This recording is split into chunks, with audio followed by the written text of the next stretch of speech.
Hey, my name is Ralph and I'm with Flexfilm. In this video, I want to talk about slip solutions. You know, if we drove around the United States and we, interviewed as many window tinters as we could and we asked them, what do you use for a slip solution? I can promise you one thing, unless we find some really unique situations, we're going to be either presented with a shampoo product or a dish soap product. And I find that to be interesting because, there's really not anything in between here, okay? It's just really simple. Some people prefer certain products over the other, of course, and that's fine. There's a lot of tinters that have been out there for years and years and years, and they have whatever they like to use, and that's great.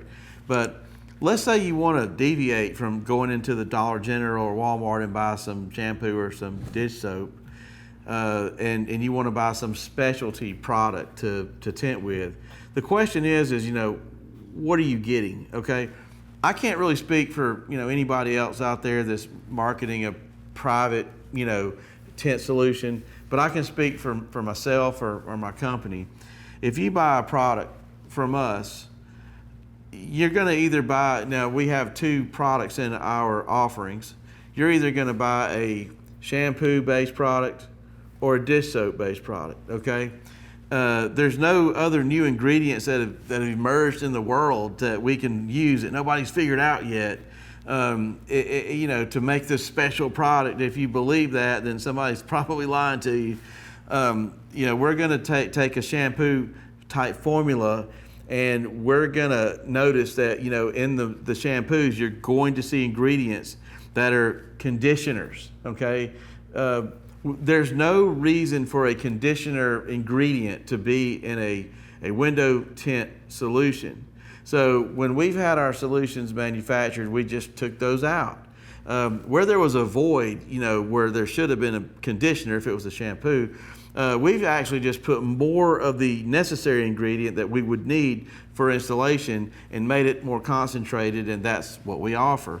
If you were to buy a product from us that's more in line with a dish soap, like most dish soaps have degreasers in them, that's that ingredient that's not necessary. So again, same thing. So we take what the tinter likes, in the dish soap formula. We have a void where we've removed the ingredients that would be degreasers, and we've put more of the good ingredient in that spot, made it more concentrated, and that's what we do. We offer a dish soap style slip solution or a shampoo style slip solution. I'm not trying to sell anything in this video. This is not about sales.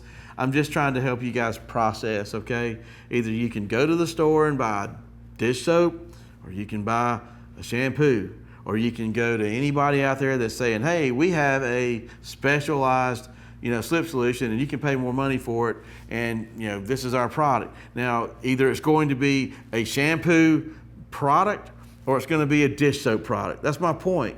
And all you need to do is figure out if there's conditioning ingredients that are still there or not, or are there degreasing ingredients that are still there or not. And you can look at the data safety sheets and you can see the ingredients and you can determine that. I hope this video is helpful. Just wanted to help you process slip solutions and what are going to be your next steps. Thank you.